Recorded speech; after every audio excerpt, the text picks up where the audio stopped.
Now, we will see the first chapter of the book titled, No One's Crazy. Previously, I have uploaded the introduction part. If you missed it, go and check it out, which is uploaded on this channel. Now we get into the video. The author tells about the problem. It might make you feel better about what you do with your money, and less judgmental about what other people do with theirs. People do some crazy things with money. But no one is crazy. Here's the thing. People from different generations, raised by different parents who earned different income and held different values, are different parts of the world, born into different economies, experiencing different job markets with different incentives and different degrees of luck, learn very different lessons. Everyone has their own unique experience with how the world works. And what you've experienced is more compelling than what you learn secondhand. So all of us, you, me, everyone, go through life anchored to a set of views about how money works that vary wildly from person to person. What seems crazy to you might make sense to me. The author said, the person who grew up in poverty thinks about risk and reward in ways the child of a wealthy banker cannot fathom if he tried. The person who grew up when inflation was high experienced something the person who grew up with stable prices never had to.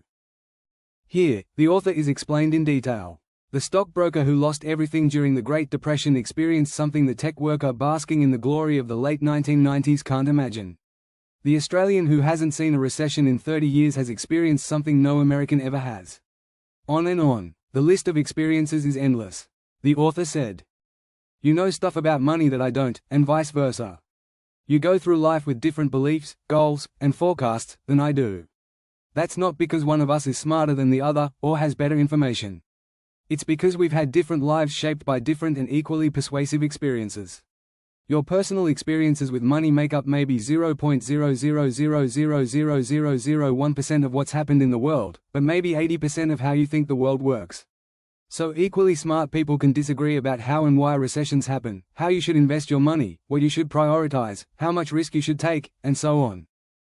Further, the author explains the scenario. In his book on 1930s America, Frederick Lewis Allen wrote that the Great Depression marked millions of Americans, inwardly, for the rest of their lives. But there was a range of experiences. 25 years later, as he was running for president, John F. Kennedy was asked by a reporter what he remembered from the Depression. He remarked, he had no first-hand knowledge of the Depression. His family had one of the great fortunes of the world and it was worth more than ever then. They had bigger houses, more servants, they traveled more. About the only thing that he saw directly was when his father hired some extra gardeners just to give him a job so they could eat.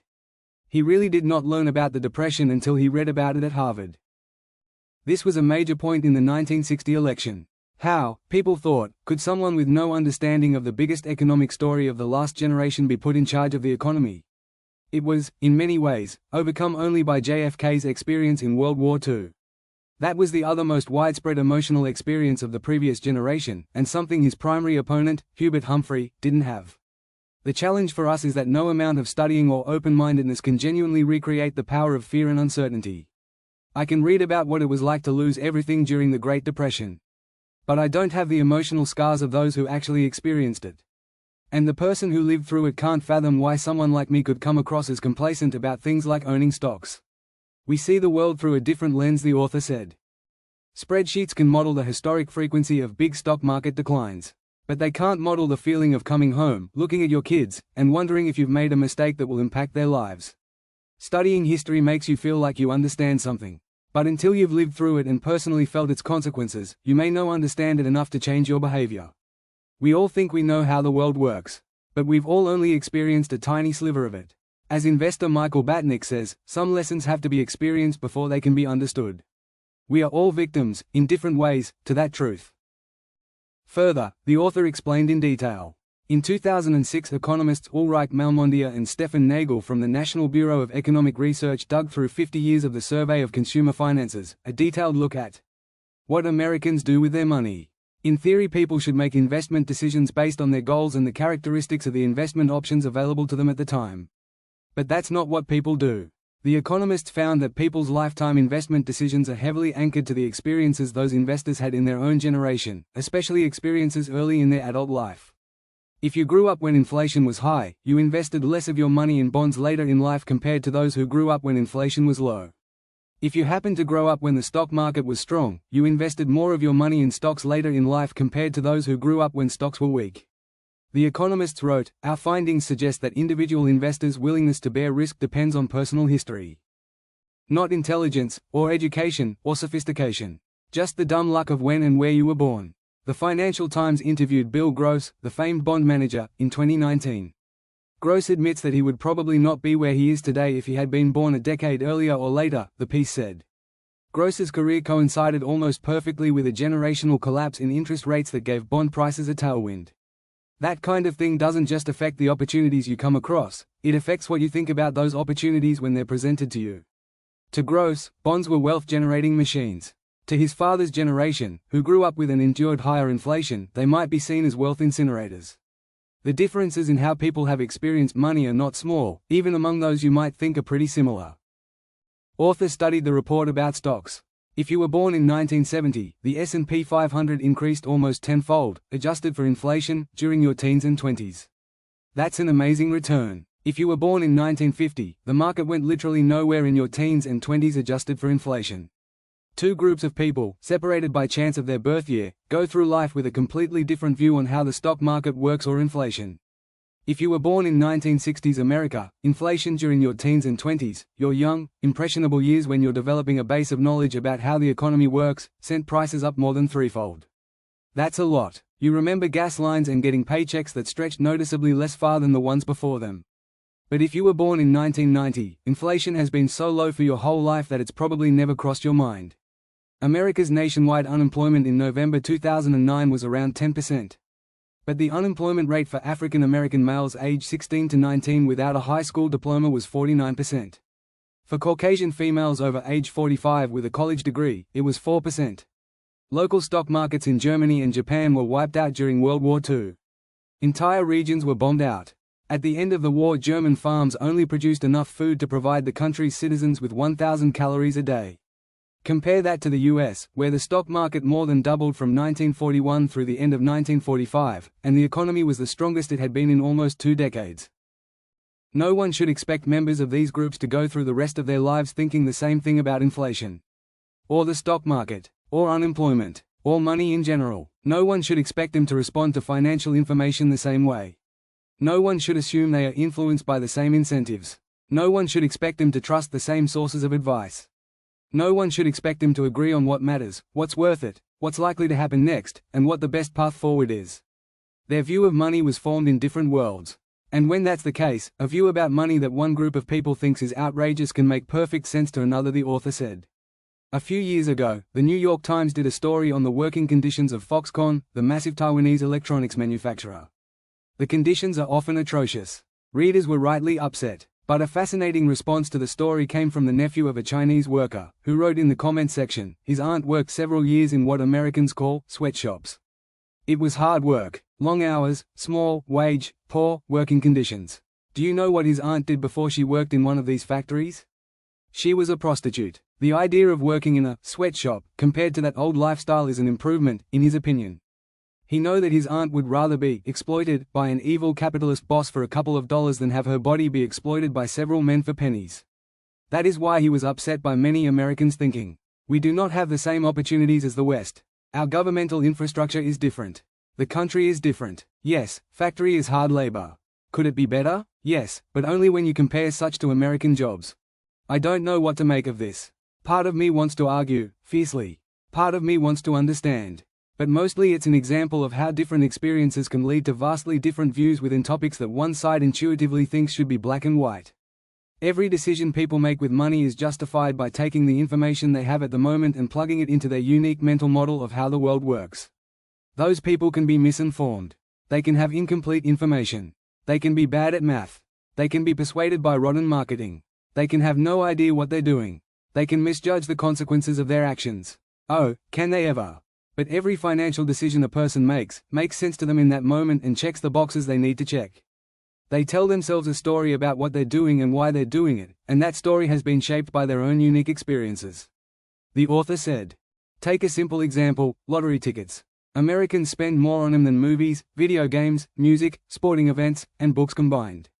And who buys them? Mostly poor people. The lowest income households in the US on average spend $412 a year on lotto tickets, 4 times the amount of those in the highest income groups. 40% of Americans cannot come up with $400 in an emergency. Which is to say, those buying $400 in lottery tickets are by and large the same people who say they couldn't come up with $400 in an emergency.